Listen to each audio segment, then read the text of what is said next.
M a final Urdu کی class میں آپ کا استقبال ہے۔ میں گزشتہ دنوں داستان، ناول اور اس کے بعد اب افسانے پر گفتگو کرنے کے لیے آپ کے سامنے حاضر ہوں۔ فکشن کے 3 اہم پڑاؤ ہیں: داستان، ناول، افسانہ۔ 2 پر گفتگو کر چکا۔ آج اس فکشن کے تیسرے اہم پڑاؤ پر مجھے گفتگو کرنی ہے۔ دنیا میں ہر چیز تبدیل ہوتی رہتی ہے، کوئی چیز اپنی اصلی حالت پر باقی نہیں رہتی۔ جس طرح دنیا کی ہر شے تبدیل ہوتی رہتی ہے، ویسے ہی ادب و شعر بھی حالات اور زمانے کے تقاضوں کے ساتھ تبدیل ہوتا رہتا ہے۔ زمانے نے جیسے جیسے ترقی کی، ویسے ویسے ادب کے داستانوی صنف نے بھی کئی روپ بدلے، اور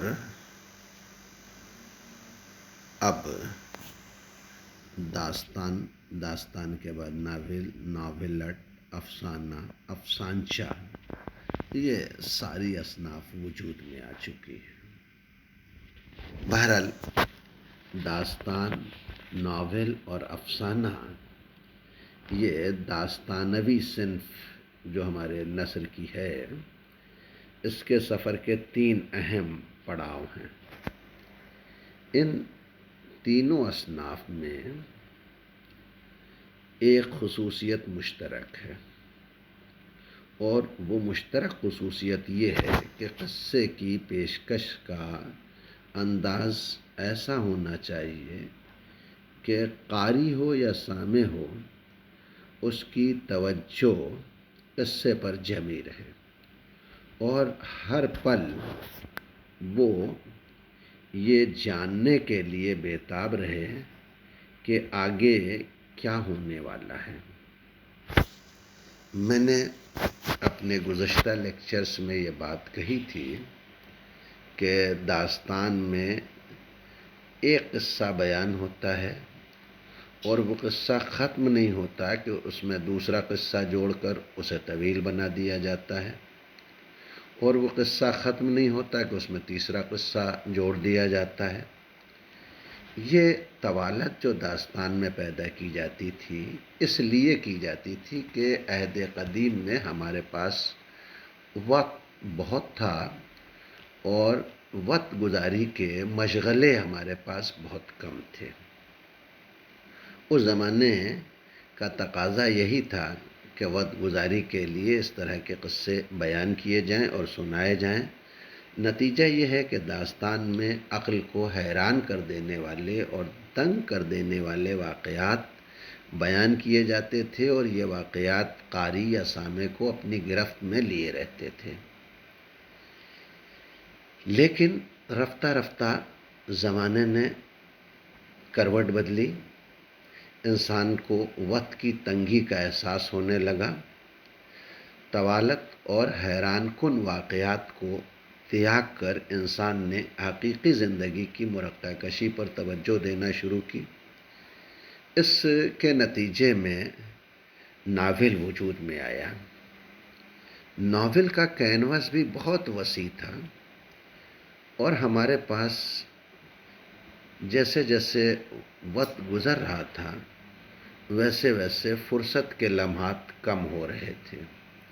لہٰذا اس داستانوی صنف کے کسی ایسے روپ کی تلاش ہوئی جس کے لکھنے اور پڑھنے میں کم وقت صرف ہو۔ اسی کے نتیجے میں مغربی ادب میں افسانہ شارٹ اسٹوری یا اسٹوری کی صنف وجود میں آئی، جسے ہم اردو میں افسانہ اور مختصر افسانے کے نام سے یاد کرتے ہیں۔ افسانہ چونکہ بہت مختصر ہوتا ہے، اسے ایک نشست میں پڑھا جا سکتا ہے، اس لیے اس میں پوری زندگی کو پیش کرنے کی گنجائش نہیں ہوتی۔ افسانے میں زندگی کے صرف کسی ایک رخ کو یا افسانے میں جو کردار پیش کیا جا رہا ہے اس کردار کے کسی ایک پہلو کو ہی ہائی لائٹ کیا جاتا ہے، اسی سے سروکار مصنف رکھتا ہے۔ اس سے زیادہ کی افسانے میں گنجائش نہیں ہوتی۔ افسانے کے اجزاء ترکیبی بھی وہی ہیں جو ناول کے ہیں، بس تھوڑا سا فرق ہے کہ ناول کا کینوس وسیع ہوتا ہے، لہذا اس میں تفصیل کی گنجائش ہوتی ہے۔ افسانے کا کینوس مختصر ہوتا ہے، یہاں تفصیل کی گنجائش نہیں ہوتی، اسی لیے کہا جاتا ہے کہ افسانہ چاول پر قل ہو اللہ لکھنے کا فن ہے، یا افسانہ غزل جیسا کفایتی لفظی کا فن ہے، جس میں ایک بھی لفظ فاضل اگر استعمال ہو تو افسانے کی تاثراتی کیفیت ختم ہو سکتی ہے۔ افسانہ جن اجزاء سے مل کر وجود میں آتا ہے ان میں پلاٹ، کردار، نقطۂ نظر، ماحول اور فضا، اسلوب، وحدت تاثر، آغاز، عروج اور اختتام، یہ اجزاء شامل ہیں۔ یہ تمام کے تمام وہ اجزاء ہیں جن سے مل کر ناول بھی وجود میں آتا ہے، لیکن ناول میں اور افسانے میں ان کے برتنے کا انداز بالکل مختلف ہے۔ کچھ عرصے قبل تک پلاٹ، کردار، نقطۂ نظر اور وحدت تاثر کے بغیر افسانے کا تصور ممکن ہی نہ تھا، مگر اب سے کچھ قبل بغیر پلاٹ کے بھی افسانے لکھے گئے، یعنی پلاٹ لیس اسٹوری۔ نقطۂ نظر کو بھی ہمارے مغربی ادیبوں نے ادب کے لیے مہلک قرار دیا، وحدت تاثر کو غیر ضروری کہہ کر انہوں نے رد کر دیا۔ ان سب کے باوجود افسانے کی تشکیل میں ان اجزاء کی اپنی ایک اہمیت ہے جس سے انکار ناممکن ہے۔ میں یکے بعد دیگرے ان تمام اجزاء پر گفتگو کروں گا۔ پلاٹ سب سے پہلے نام لیا میں نے، تو پلاٹ سے مراد ہماری یہ ہے کہ افسانے میں جو واقعہ پیش کیا گیا ہے اس واقعے کے مختلف اجزاء کو ترتیب وار بیان کیا جائے۔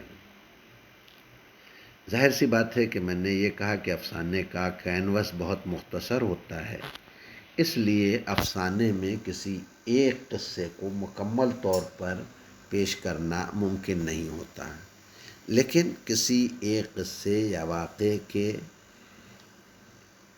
ایک دو پہلو یا کچھ پہلو بیان کیے جاتے ہیں اور ان کے بغیر افسانے کا وجود میں آنا تقریباً ناممکن ہے۔ ایک اچھے افسانے کی پہچان یہ ہوتی ہے کہ اس میں ایک بھی لفظ غیر ضروری نہیں ہو، اس لیے کہ غیر ضروری تفصیلات افسانے میں جھول پیدا کرتی ہیں اور قاری یا سامع کی توجہ جو افسانے کا مرکزی موضوع یا افسانے کا مرکزی خیال ہے اس پر قائم نہیں رہ پاتی، مرکوز نہیں رہ پاتی۔ اس لیے افسانے میں لفظوں کو بہت ناپ تول کر استعمال کرنے کی ضرورت ہے۔ دوسرا عنصر کردار ہے۔ کردار بھی افسانے کے لیے اسی طرح ضروری ہے جس طرح ناول کے لیے ضروری ہے۔ قصے کو آگے بڑھانے میں کردار معاون ثابت ہوتے ہیں، لیکن پھر وہی بات میں دہراؤں گا کہ افسانے کا پیمانہ بڑا مختصر ہوتا ہے۔ اس لیے ناول کے مقابلے یا داستان کے مقابلے افسانے میں کردار نگاری زیادہ دشوار ہے، اس لیے کہ افسانہ نگار کو مختصر وقت میں ایک افسانہ مکمل کرنا ہے، اور جب مختصر وقت میں ایک افسانہ مکمل کرنا ہے تو وہ کردار کو یا اس کردار کے صفات کو بہت تفصیل سے بیان نہیں کر سکتا۔ اسے کردار کا کوئی ایک پہلو یا اس پہلو کی ایک جھلک ہی جو ہے وہ پیش کرنے کا موقع رہتا ہے، اور اسی کو عموماً افسانہ نگار اپنے افسانوں میں کامیابی کے ساتھ پیش کرتے ہیں۔ افسانہ نگار اپنے افسانے میں کردار کو بڑی محنت سے اس طرح تراشتا ہے کہ چند لمحوں کی یہ ملاقات قاری یا سامع کے دل میں ہمیشہ کے لیے گھر کر لے۔ ناول میں کردار کا ارتقاء آسانی سے دکھایا جا سکتا ہے، جبکہ افسانے میں کردار کے ارتقاء کی گنجائش بہت کم ہوتی ہے۔ بعض نئے افسانہ نگار ایسے بھی ہیں جو افسانے میں کردار نگاری کو اہمیت نہیں دیتے، پھر بھی اردو میں افسانوں میں بہت سے اچھے کردار آپ کو دیکھنے کو ملیں گے، جن سے ہمیں بہت سے زندگی کے سبق سیکھنے کو ملتے ہیں۔ مثلاً میں مثال دوں نمک کے داروغہ کی۔ اس کا بنسی دھر اپنی ایمانداری اور فرض شناسی کی خوبی کی بنا پر ہمارے دل میں گھر کر لیتا ہے۔ یہ الگ بات ہے کہ آج کے اس کرپشن کے دور میں ہم ان راستوں پر نہ چل سکیں، لیکن اس کردار کے لیے ایک عظمت، ایک احترام پڑھنے کے بعد ہمارے دل میں ضرور پیدا ہوتا ہے۔ یہی کردار نگاری کی سب سے بڑی خوبی ہے۔ نقطۂ نظر، ظاہر سی بات ہے کہ کسی بھی مصنف کو اس سے مفر نہیں ہے، کیونکہ ایک عام انسان کے مقابلے میں شاعر، ادیب، مصنف زیادہ حساس اور باشعور ہوتا ہے، لیکن وہ اپنا نقطۂ نظر کسی پر تھوپتا نہیں ہے۔ ایک اچھا ادیب، ایک اچھا شاعر، ایک اچھا فنکار جو ہوتا ہے وہ اپنی آئیڈیالوجی کو کسی پر تھوپنے کی کوشش نہیں کرتا۔ اس کی پوری کوشش یہ ہوتی ہے کہ وہ کھل کر کچھ بھی نہ کہے، بلکہ اپنی تخلیق کو اس طرح پیش کرے کہ اس کے دل کی بات اپنے آپ قاری کے دل تک پہنچ جائے۔ میں نے ابھی آپ کو مثال دی پریم چند کے افسانے نمک کے داروغہ کی۔ پریم چند کا افسانہ نمک کا داروغہ نقطۂ نظر کو قاری تک پہنچانے کی بہترین مثال ہے۔ اس افسانے کو پڑھنے کے بعد دیانت داری، فرض شناسی اور اصول پرستی کی قدر جو ہے وہ بڑھ جاتی ہے۔ اس کے بعد افسانے میں نمبر آتا ہے ماحول اور فضا کا۔ اس کی بھی مختصر افسانے میں بڑی اہمیت ہے۔ ایک کامیاب افسانے کے لیے یا کامیاب افسانہ نگاری کے لیے فضا آفرینی بہت ضروری ہے۔ کیوں؟ اس لیے کہ ماحول اور فضا سے ہی کہانی کی تاثیر میں یا افسانے کے اثر میں اضافہ ہوتا ہے۔ افسانہ نگار ماحول کی ایسی تصویر کھینچتا ہے کہ قاری کے دل پر وہ کیفیت طاری ہو جائے جو وہ پیدا کرنا چاہتا ہے۔ مثال کے طور پر اگر افسانے کا موضوع غریبی ہے تو غریبوں کے رہن سہن کی ایسی تصویر افسانہ نگار پیش کرے کہ قاری یا سامع کو غریبوں سے ہمدردی ہو جائے اور اس کے دل میں ان کے لیے ایک نرم گوشہ پیدا ہو۔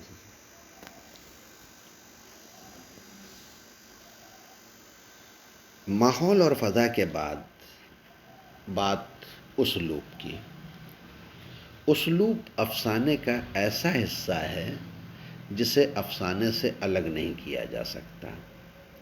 میں نے ابھی کچھ دیر پہلے یہ کہا تھا کہ مختصر افسانے کا فن غزل کے کفایت لفظی کے فن جیسا ہے،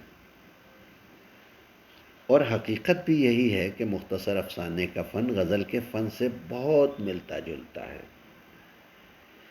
غزل کی طرح افسانے میں بھی بے مصرف ایک لفظ کی بھی گنجائش نہیں ہے۔ افسانہ کفایت لفظی کا فن ہے، یعنی کم سے کم لفظوں میں زیادہ سے زیادہ بات کہہ جانے کا ہنر ہے۔ افسانے کا اسلوب موضوع کے مطابق ہونا چاہیے اور افسانہ نگار کو اپنی بات کہنے کا، کفایت لفظی کے ساتھ اپنی بات کہنے کا ہنر آنا چاہیے۔ یہ کہا جاتا ہے کہ افسانے کی زبان کو بہت سادہ، رواں ہونا چاہیے، مگر سادگی کے ساتھ دلکشی ضروری ہے۔ ایسی سادگی نہیں جو انسان کو بور کر دے۔ افسانے کے آغاز، ارتقاء، اختتام، یہ تینوں پہلو بہت اہم ہیں۔ انہی پر افسانے کی کامیابی اور ناکامی کا دار و مدار ہے۔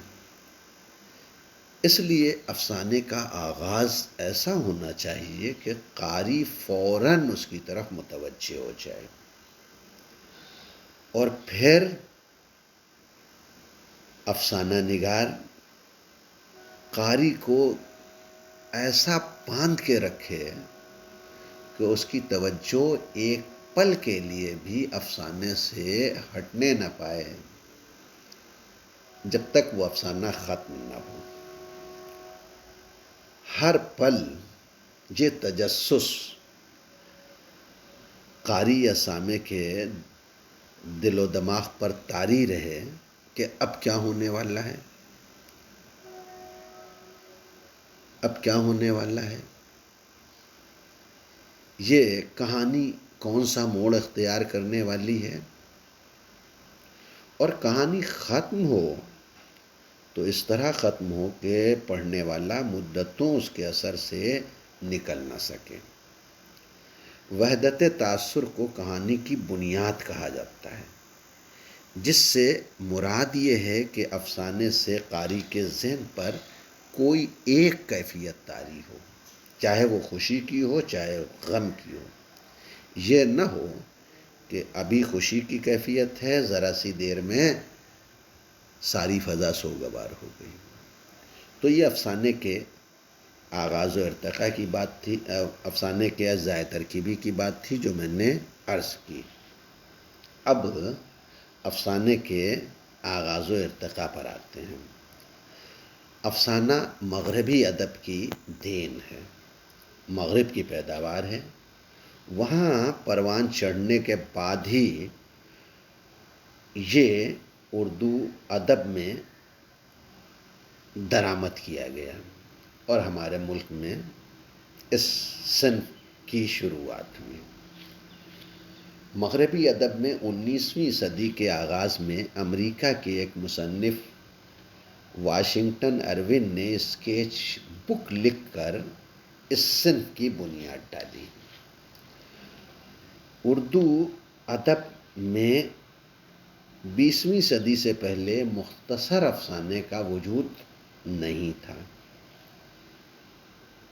19ویں صدی کے آغاز میں قصص مشرق کے نام سے ڈاکٹر جان گلگرسٹ نے ایک کتاب تیار کی تھی، جسے آپ افسانوی ادب یا افسانے کی ابتدا کا نقش اول کہہ سکتے ہیں۔ حالانکہ اس قصص مشرق میں افسانے کے بہت سے اجزاء نہیں پائے جاتے۔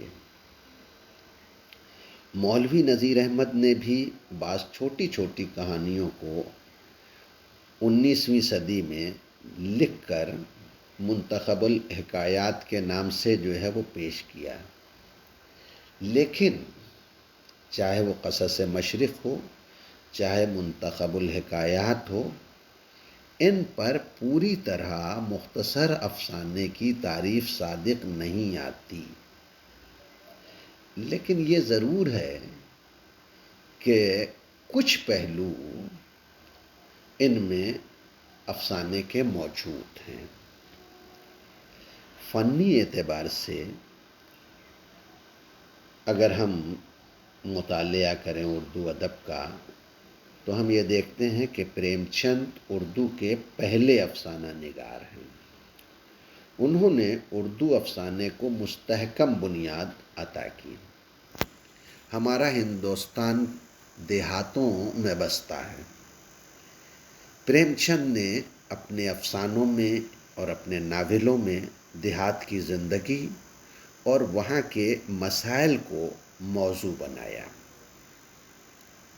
اور ناول ہو یا افسانہ ہو، پریم چند نے اس میں حقیقت نگاری کی روایت قائم کی اور سیدھی سادھی زبان کو وسیلہ اظہار بنا کے اردو میں افسانے کو راہ دی۔ 1901 سے لے کے 1938 تک کا زمانہ جو ہے، یہ پریم چند کی افسانہ نگاری کا اور ان کی ناول نگاری کا زمانہ ہے۔ اس زمانے میں ہمارے اردو ادب میں بہت سے دوسرے افسانہ نگاروں نے بھی قدم رنجہ فرمایا۔